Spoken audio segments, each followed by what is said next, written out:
So the Fujifilm X-M5 has been one of my favorite cameras for 2024. But one of the things I found a little bit more difficult was that the menu settings are quite a bit different than my Sony cameras. But I think after playing around with them for a while, I finally found something that works for me. And I know a lot of people have been asking for a video on how to set up their X-M5. Really quickly before we get started, I want to mention that this is not going to be a video on every single possible setting in the X-M5, but it's going to be most of the main important ones that you should probably change if you're setting up your X-M5. If I don't mention these settings, I'm probably just leaving it at whatever the default was.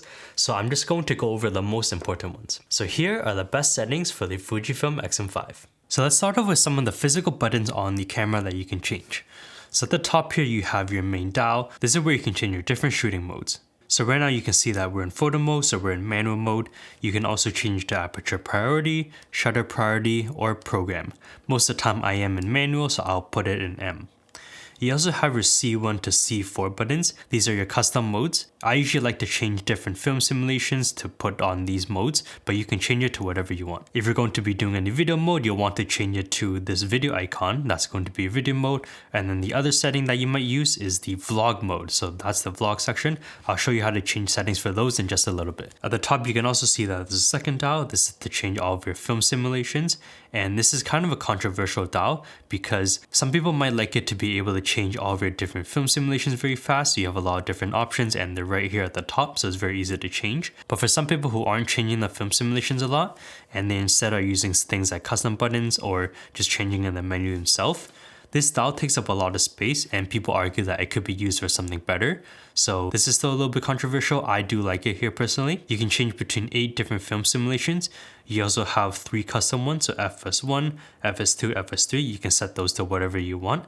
And that just helps you put your favorite film simulations right next to each other.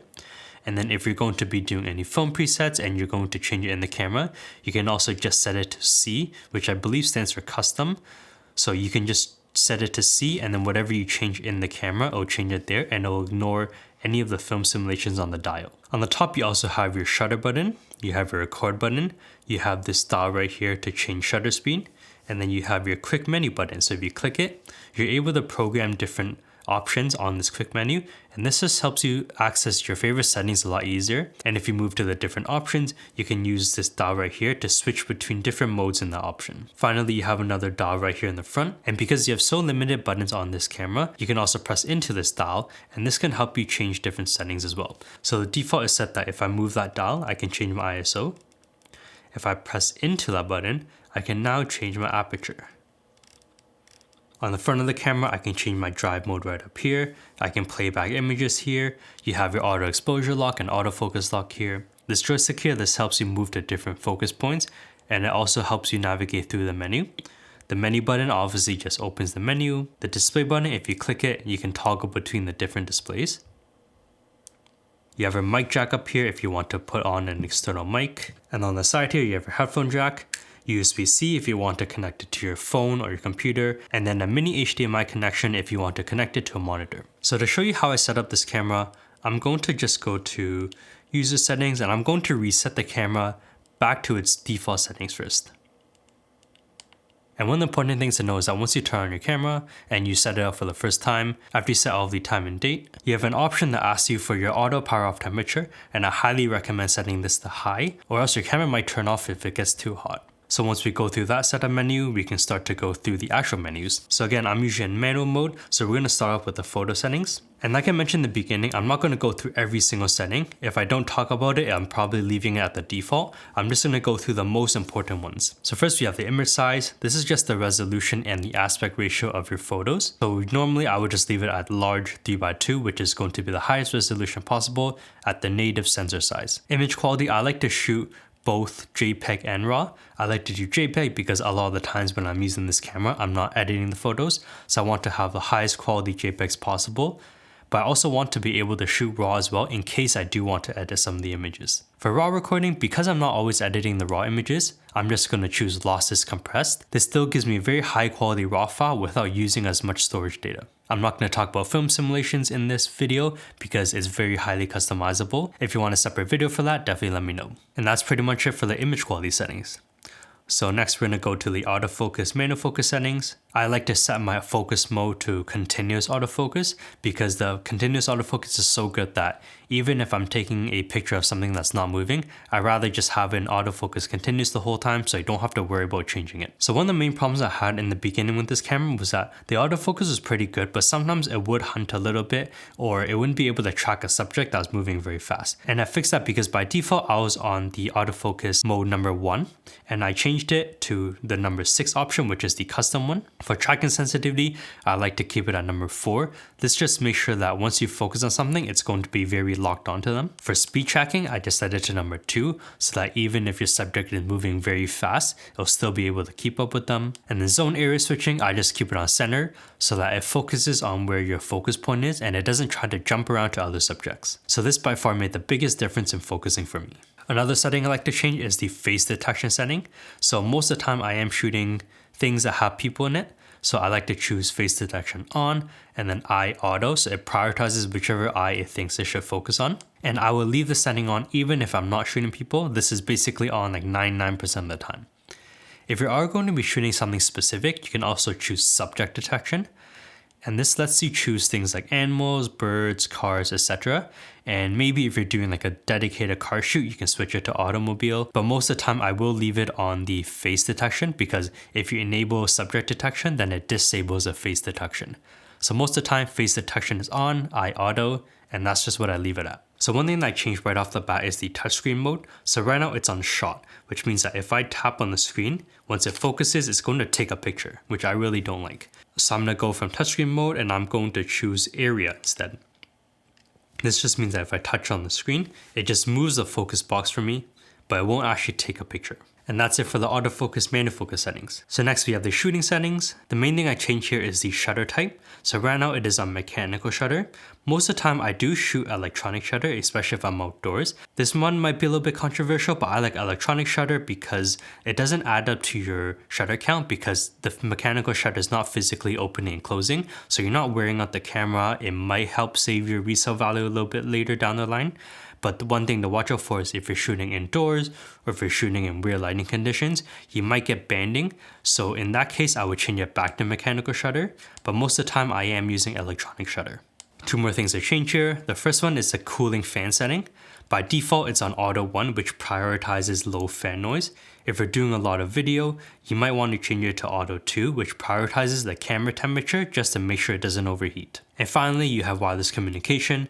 This just helps you go through the steps and link the X-M5 to your phone so that you can transfer images. So that's it for the photo settings. We do have the setup for like the general camera usage. I'll go through that in a little bit, but first we'll go on to the video settings. So again, video, you want to change it to the video icon right over here, and that will enable different settings in your menu mode. So you can see that now the settings have changed. So if you go to movie setting list, this is just the screen that helps show your most important settings here and you can change them. So let's start off by going right here. We're going to change it to the highest resolution possible, which is 6.2K 3:2 aspect ratio. So it uses the full sensor size. And usually I'm going to be using this camera for social media if I'm going to be doing any video. So I'm going to set it to 29.97 frames per second. I'm not doing any external recording to HDMI, so I'm going to record to the SD card. We're going to change it to H.265/422 MOV, which is going to be the highest quality possible. And then we'll change it to 200 megabits per second. So it'll give me the highest bitrate. For the look of the video, I like to shoot log, so I'm going to change it to F-Log2 for SD, but if you want to use film simulations, you can keep it at the first option. Shooting mode, I like to change it to manual so that I can change all my settings individually. Now if we move on to image quality, again these are just the film simulation settings, so I'm not going to go through on this video. You can go to the AF/MF settings. Here an important one is the AFC custom settings, so just like in photo mode, you can change your tracking sensitivity. So right now I have it on locked on the most. Autofocus speed, I'll slow it down just a little bit. But obviously, depending on what you're shooting, you may want to play around with this. Face eye detection setting, just like photo mode, I want to do face detection on and then eye auto. Now this camera has some built-in mics that are actually pretty decent if you have the right settings for it. So for microphone direction setting, because this camera has 3 microphones, you can change where you want the mics to pick up. So most of the time I'm going to leave it on front priority. This just makes sure that the mics only capture things in front of the camera and it doesn't capture any of the background noise. So I'm going to choose front priority. Noise reduction setting, usually I just leave these all on off because I prefer to do any noise reduction in post. But if you want, you can turn on low cut filter to cut out some of the low end, or if you want to turn on wind filter or noise reduction, feel free to try those out. And finally, we have the vlog mode. Most of this will be the same options as the video mode, but it has one feature that you might want to change. So the movie settings list, just like before, I'm going to change it to 6.2K 3x2 open gate. This will give me the highest resolution and highest aspect ratio possible. We're going to do 29.97 frames per second. SD, I'm going to choose H.265 422 MOV at 200 megabits per second for the highest quality. And then I'm going to do F-Log 2. For shooting mode, again manual because I want to be able to control my aperture, ISO, and shutter speed manually. And one of the biggest options here in the vlog mode is the 9x16 short movie mode.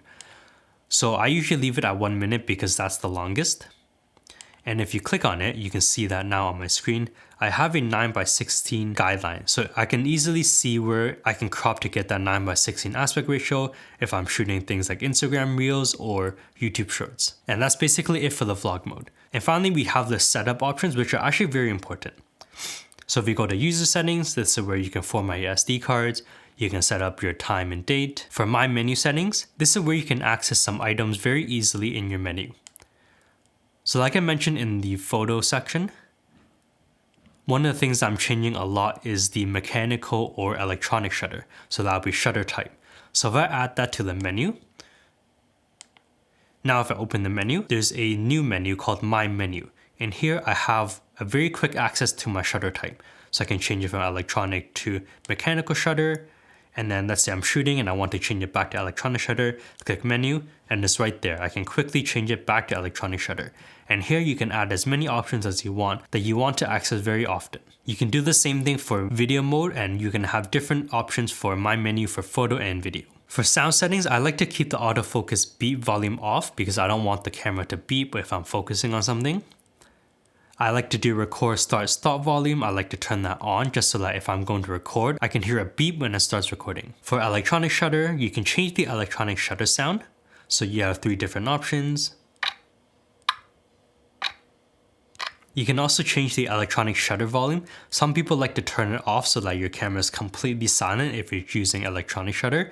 I like to still hear a little bit, but obviously depending on what you want, you can change this. If you are shooting in F-Log, F-Log View Assist is very handy. It basically just applies a conversion LUT to change from F-Log 2 to Rec 709, so that instead of just seeing all gray, you can have a better accurate display of what you're actually getting once you convert it. A very important option here is the display custom settings. So this just changes what appears on your front screen right here.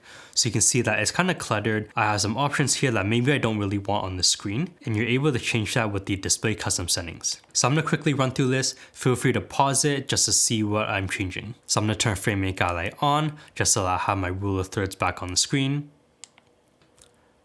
I want to keep focus frame and focus indicator on to see my focus point. I'm gonna turn off manual focus distance. I'm going to turn off shooting mode. I'm going to keep my aperture, shutter speed, and ISO on the screen. Turn off the information background. Turn on the exposure compensation digit. Turn off the scale for it. Turn off focus mode, photometry, shutter type, flash, continuous mode, IS mode, touchscreen mode. Basically turn off all of these. I'm going to keep my white balance on. I'm going to keep my film simulation on. Turn off dynamic range. Turn off boost mode, cooling fan setting. I want to keep frames remaining on so that I know how many shots I have left in the SD card. Turn off image size quality, turn off movie mode and record time, communication status, mic level, microphone direction setting, guidance message. Keep the no storage media warning on so that if I run out of storage, it'll warn me.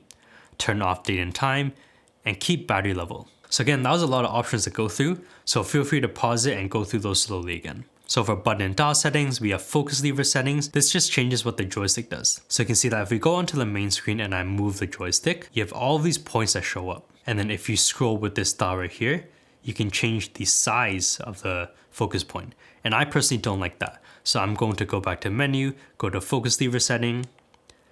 I'm going to change push so that it resets the center. And then tilt, I'm just going to do direct autofocus point selection. So you can see that if I move the joystick, all of those points don't appear now, and you can just move the focus point.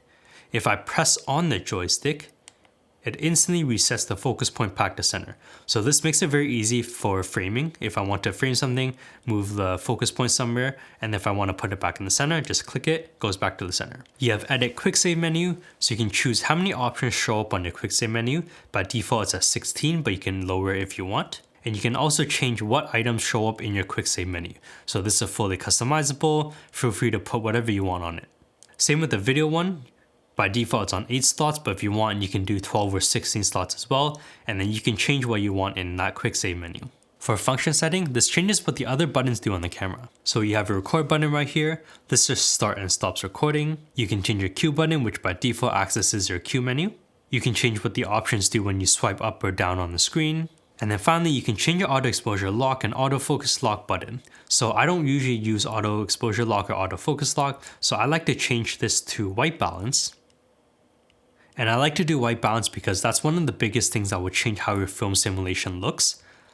So if I just click this button right up here, now I can change my white balance. For command dial setting, you can change what this dial does right here. So I'm going to change it to M.